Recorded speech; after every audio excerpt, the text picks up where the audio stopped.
Nous sommes aujourd'hui le mercredi 17 janvier. Vous êtes sur Telepaese et Radio Corsica Internazionale. Bonjour, salut à tous.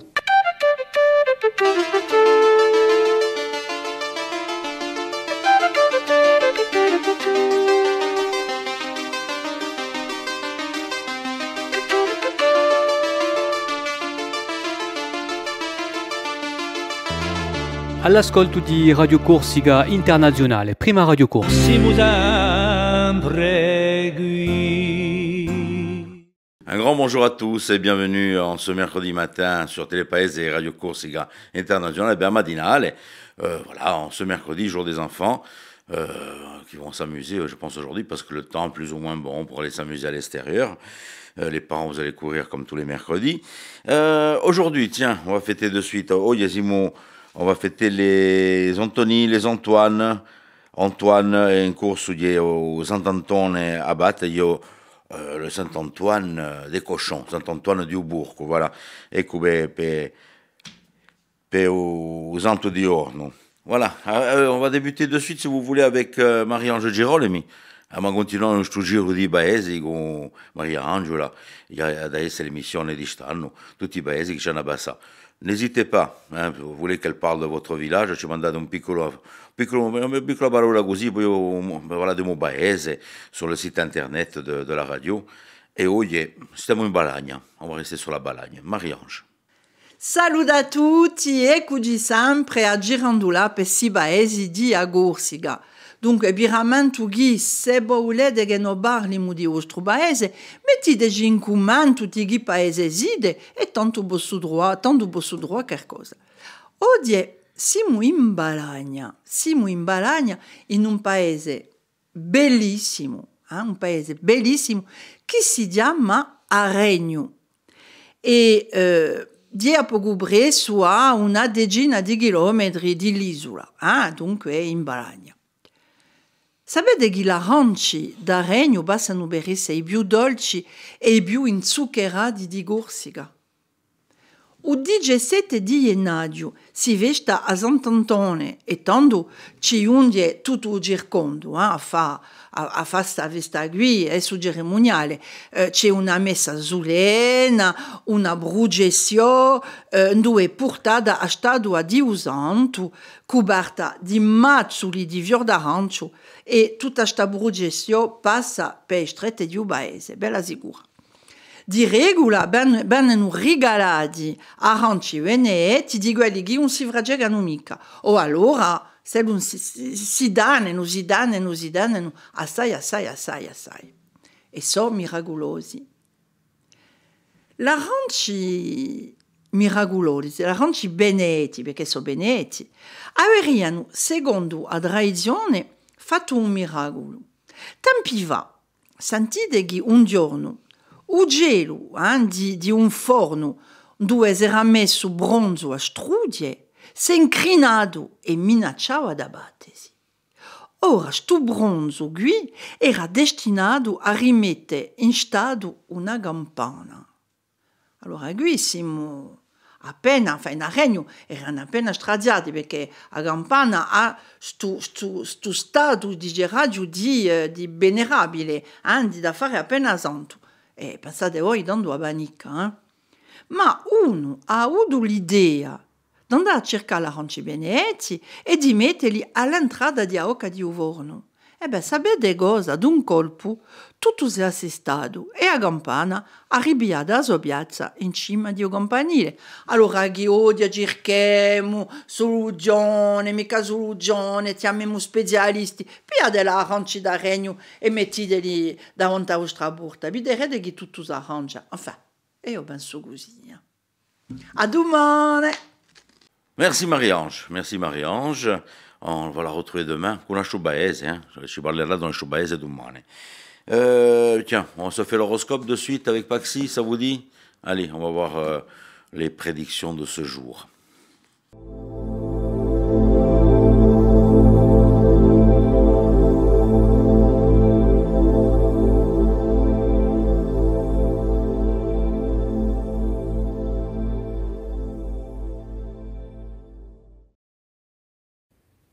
E bonjour, j'espère que vous vous portez bien. On va faire une petite vidéo pour voir un peu qu'est-ce qu'on a à vous dire ce mercredi. Les béliers, une belle journée de repos en perspective pour ceux qui en auront l'opportunité. Les taureaux, vous allez certainement progresser et avancer, mais la journée ne va pas se passer exactement comme vous avez pu l'imaginer. Les gémeaux, attention à ce que votre côté professionnel et travailleur n'impacte pas de trop votre vie sentimentale.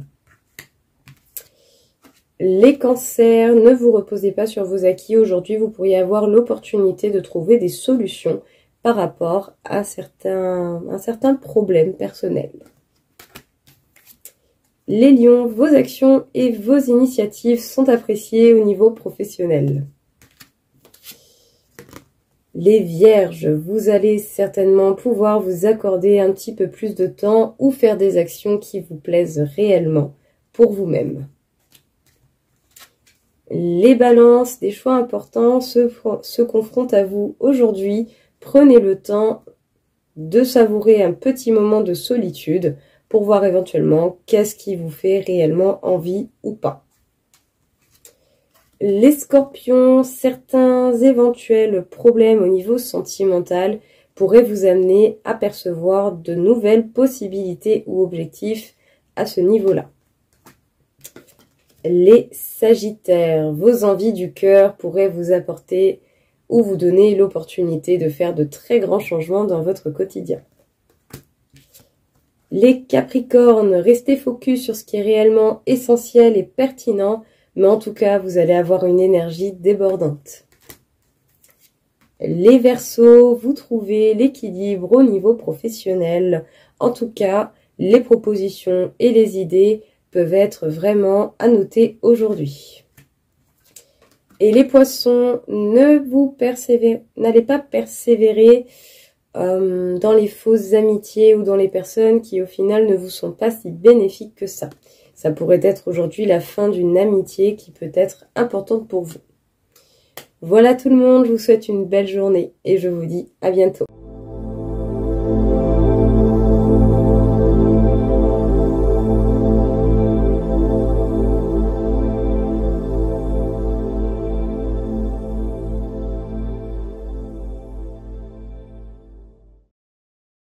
Philippe Jam qui est en train de nous rejoindre pour le bulletin météo ce mercredi, ainsi que l'ensemble des informations du jour.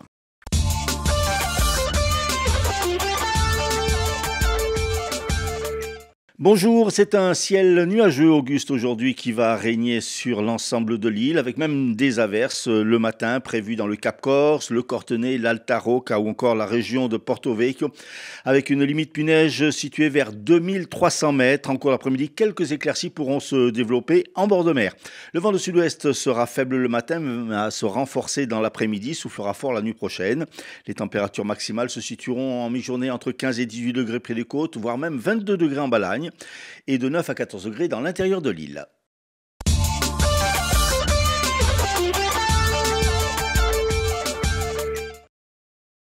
Un incendie a causé des dégâts importants dans un bar de la place Saint-Nicolas à Bastia cette nuit. Rapidement sur les lieux, les pompiers ont pu maîtriser les flammes qui n'ont brûlé qu'une dizaine de mètres carrés. Un accident de la circulation a fait un blessé hier en début d'après-midi à Bigoul. Il y a un motard de 55 ans a chuté, blessé au genou et à la cheville. Il a été transporté à l'hôpital de Bastia. Dans le cadre d'une enquête préliminaire dirigée par le parquet national antiterroriste, 3 personnes ont été interpellées hier en région ajaccienne et placées en garde à vue. Cette enquête a été ouverte pour les chefs d'associations de malfaiteurs en vue de préparer des actes de terrorisme, destruction par moyens dangereux en relation avec une entreprise terroriste et dégradation et détérioration par moyens dangereux en relation avec une entreprise terroriste. Si peu d'informations ont filtré, les faits seraient liés à une série d'attentats commis en 2023 en Corse du Sud. Une 4e personne, un jeune homme, a également été interpellé à Ajaccio pour les mêmes chefs d'accusation, mais dans une autre enquête. La société Qualitaire annonce pour ce mercredi une pollution aux particules fines désertiques en Corse du Sud. Les modèles de prévision de Qualitaire soulignent en effet un risque de dépassement du seuil d'information et de recommandation. Cependant, des précipitations attendues dans la journée pourraient contribuer à limiter les concentrations dans l'air, précise encore Qualitaire. Dans un rapport d'observation, la Chambre régionale des comptes de Corse pointe des faiblesses de la collectivité de Corse dans la prise en compte des risques et enjeux environnementaux dans l'aménagement du littoral méditerranéen. Pour la Chambre régionale des comptes, les modalités de répartition et d'exercice des compétences doivent être clarifiées et rationalisées. La collectivité doit également renforcer et mieux formaliser son contrôle sur son office afin de disposer d'une vision consolidée de sa politique en matière de gestion des risques naturels et de protection des espaces naturels. La Chambre régionale préconise à la collectivité de se doter d'outils de pilotage opérationnel et de fiabiliser son suivi financier. Elle pointe également l'acquisition de la CDC sur l'île de Cavale, en notant, je cite, dans le cadre de sa mission de protection du littoral, la collectivité de Corse, depuis 2018, n'a procédé qu'à une seule acquisition foncière pour un montant de 2 millions d'euros sur une parcelle de 3,3 hectares située sur l'île de Cavallo. Cette décision a été prise dans le cadre de son droit de préemption sans disposer toutefois de l'ensemble des informations matérielles et juridiques tenant à la nature, la consistance, l'état et la légalité des constructions. Et la collectivité de Corse se retrouve ainsi propriétaire de constructions en partie illégales et bailleur d'un établissement commercial dont elle refuse à ce jour de percevoir les loyers. Alors qu'à Marseille se prépare le Salon du Livre Corse, prévu à la fin de ce mois, notre île sera l'invité d'honneur d'Escale à Sète, une des plus grandes fêtes maritimes de Méditerranée qui accueille tous les 2 ans plus de 400 000 visiteurs. Cette manifestation aura lieu du 26 mars au 1er avril prochain et réunira des associations culturelles et économiques, mais également le monde de la pêche insulaire au sein d'un village corse.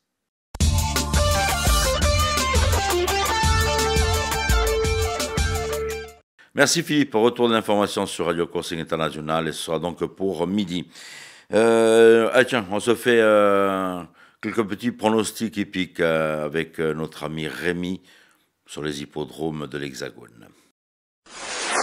Les pronostics hippiques de Rémi sur Radio Corse International. Bonjour à tous, ce mercredi dans les bons coups du jour, nous serons sur l'hippodrome de Cagnes-sur-Mer pour le Quintet. Je vais y retenir le numéro 13, Grecian Bonenza, qui ne devrait pas sortir des 3 premiers. Passons à la réunion de Vincennes, où dans la seconde, le 4, Galadurfist, devrait lutter pour la victoire, tout comme dans la troisième, le numéro 14, Cass Sniper. Bon jeu à tous. Petite idée de sortie, tiens. Alors tiens, on va ce samedi, ça c'est bien aussi pour les plus jeunes, à Gaza di Scienze, qui vous propose donc une projection sur la Lune, le 8e continent, de la réalisatrice Véronique Préau. Donc n'hésitez pas à faire un petit détour du côté de Gaza di Scienze, c'est à 15h ce samedi. Anaro qui est Doria Usse, vendredi 19 au Spazio Culturale Calurocchi. Ma Viola qui vous attendent donc pour ce spectacle à partir de 20h30 donc sur Biguglia. Nous allons aussi avoir du cinéma avec le festival Télérama, avec de nombreux films qui sont programmés et cela donc jusqu'au 27 si mes souvenirs sont bons, 23 pardon du 17 au 23 janvier au studio à Bastia. Tiens, un petit exemple de ce que vous allez pouvoir retrouver. Un exemple pour ce vendredi 19, nous allons retrouver le film Les Herbes Sèches. Voilà donc pour le festival Télérama qui se déroule au studio à Bastia. Vous aurez quelques petits extraits comme ça jusqu'au 23 des films qui seront diffusés dans cette salle. Du côté du théâtre Alibi. Théâtre Alibi qui vous propose ce jeudi 18 janvier à 19h Matricule 31 000 et le courage des ombres, un documentaire de Niagara et Frédéric Tonelli. Voilà pour les petits rendez-vous de cette semaine. Tous les jours je vous donne comme ça des petites idées de sortie. Donc si vous avez une association, si vous allez faire un spectacle, n'hésitez pas à nous envoyer sur notre boîte mail de la radio d'RCI, rci.corsiga@orange.fr, si vous avez des petites sorties qui sont programmées pour vos associations. Qu'est-ce que vous en dites? C'est mercredi, c'est le jour des enfants, et Elisa qui vient nous proposer donc de la littérature pour les plus jeunes.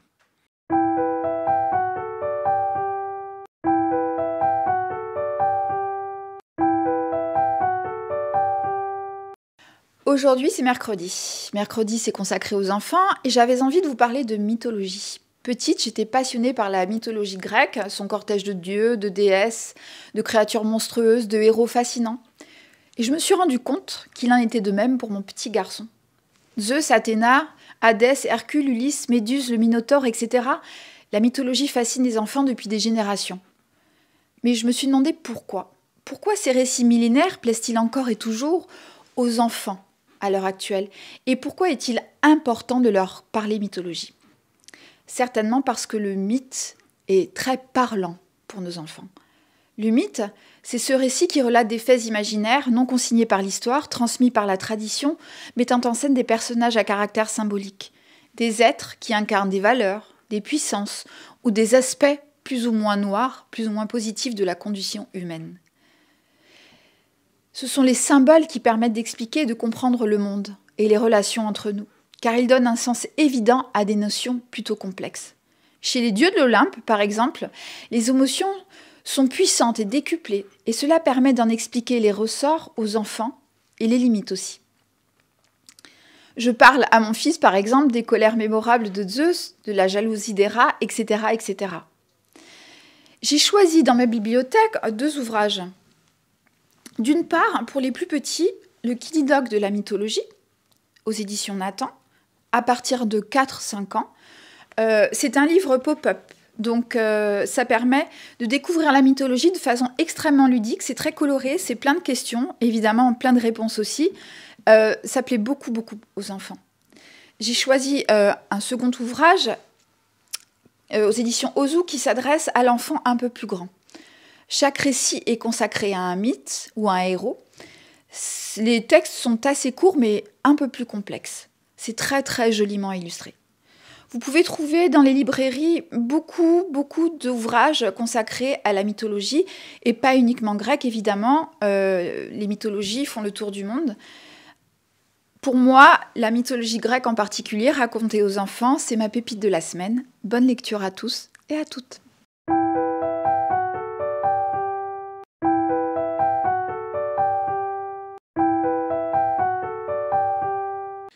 Merci Elisa, et puis les enfants, vous allez vous régaler avec la mythologie. Qu'est-ce que je voulais dire d'autre? C'est pas fini, non, c'est pas fini. On a aujourd'hui, on va faire de la plongée, tiens, on va plonger dans la Méditerranée. Ce sera notre invité du jour, c'est Tony Viaccar, qui sera l'invité donc de la rédaction et de Philippe Jam.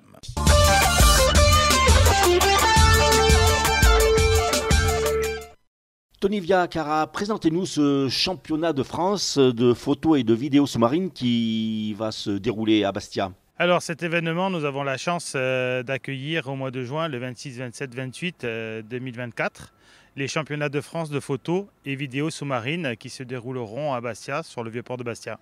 En tout, ça va regrouper combien de personnes à peu près? Alors, tout fraîchement rentré du Salon international de la plongée sous-marine, nous avons eu la bonne nouvelle que toutes les inscriptions étaient full, donc ça veut dire que les 30 équipes que nous avions prévu d'accueillir sont inscrites. Et à partir d'aujourd'hui, toutes les équipes qui s'inscriront sur le site de la FFESSM seront en liste d'attente. Et malheureusement, on ne pourra pas accueillir tout le monde. Concrètement, sur le terrain, enfin plutôt sur mer, comment ça va s'articuler? Alors concrètement, ça va se passer comme ça. Donc il y aura, bien sûr, comme je viens de le dire, 30 équipes. Il y aura entre 6 et 7 équipes vidéo et le reste, ce sera des photographes répartis sur des bateaux qui seront emmenés sur des sites de plongée où ils feront en tout et pour tout 4 plongées.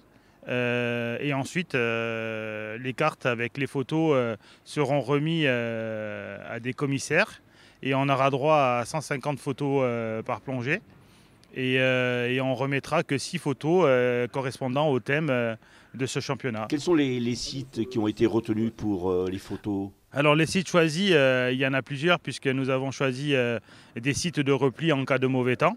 Mais en général, ces sites-là seront au sein du parc marin qui, je voudrais le souligner, est notre parrain de cet événement. Et nous avons choisi le thème de la Posidonie justement pour, au-delà de ce championnat, sensibiliser déjà nos photographes et nos vidéastes qui le sont déjà, puisque ce sont des personnes qui ont l'habitude de faire déjà cela par rapport au métier qu'ils font. Et en même temps, on voudrait sensibiliser le grand public parce que cette année, contrairement aux autres, le championnat sera ouvert au public sur le Vieux-Port de Bastia. Et on voudrait sensibiliser le maximum de personnes par l'intermédiaire d'actions et des associations qu'il y aura autour de cet événement. Alors c'est un championnat qui va se dérouler par équipe. Tout à fait, donc c'est une équipe, hein, donc 2 personnes. Donc il y a un photographe et un modèle. Et ils exerceront, je dirais, la photo par rapport aux thèmes qui leur sont demandés. Alors les plongeurs en mer, mais également pas mal d'animations sur le Vieux-Port de Bastia. Il y aura toute animation. Normalement, il est prévu avec l'association des commerçants du Vieux-Port des animations le soir. Et en même temps, on voudrait faire revivre un petit peu cet endroit puisqu'il sera tout fraîchement normalement fini. Et j'espère que ce sera pour le plus grand plaisir de tous les Bastiais et même des touristes qui seront là à ce moment-là.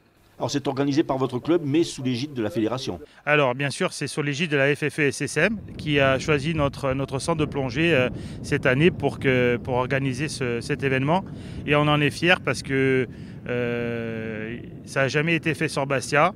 Et franchement, ça n'a pas été tout simple, mais on a réussi à créer cet événement chez nous et on en est fiers, franchement, on en est fiers. Alors ce qui est important à souligner, c'est que ça ouvre, ces championnats de France ouvrent aux championnats du monde. Tout à fait, donc les gens qui seront sur le podium, sans rentrer dans les détails bien sûr, ouvrent la porte du championnat du monde pour certains et les championnats d'Europe aussi pour ceux qui seront sur le podium.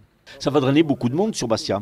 Écoutez, j'espère, c'est pour ça qu'on a choisi cette période-là pour qu'on donne un peu vie au Vieux-Port et essayer de faire travailler tous les commerçants autour de nous. Et en même temps, même d'autres clubs de plongée qui seront nos partenaires et d'autres personnes aussi.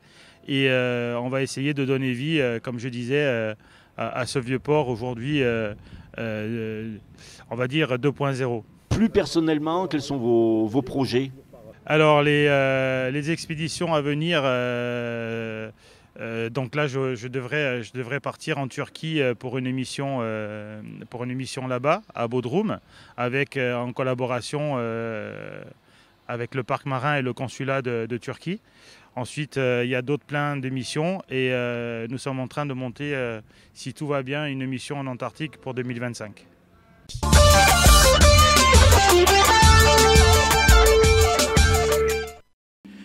Voilà, on arrive sur les dernières notes de cette matinale. Tiens à savoir qu'au niveau des programmes télé ce soir du côté de Télépaèse, ce mercredi, vous allez retrouver un documentaire en quête d'harmonie, un documentaire qui nous emmène à la recherche du bien-être et de l'harmonie en Corse. Voilà, réalisé par Stéphane Jus, production, Viva Production, et c'est à partir donc de 21h. Voilà pour la programmation et puis bien sûr l'information que vous allez pouvoir retrouver tous les soirs à 19h30 avec nos journalistes de Télépaèse. Pour ce qui est d'RCI, on continue notre programmation sur notre site où vous allez retrouver les replays. Vous allez les retrouver aussi sur Télépaèse, les replays de toutes ces matinales. Donc n'hésitez pas, si vous avez un petit mot à mettre, de nous l'envoyer tranquillement. Et puis voilà, on s'arrête là pour ce matin. Qu'est-ce que vous en dites ? Ah tiens, non, j'ai oublié. Tiens, après, elle va m'en vouloir. C'est Baptiste Aquaviva qui propose un spectacle du côté de l'espace d'Allemand Ajaccio. Pour ce vendredi 19 à 18h30, Musica Magia, voilà. Allez, je vous donne rendez-vous demain, même heure, même antenne, et passez un bon mercredi, les enfants. Bonjour, salut à tous.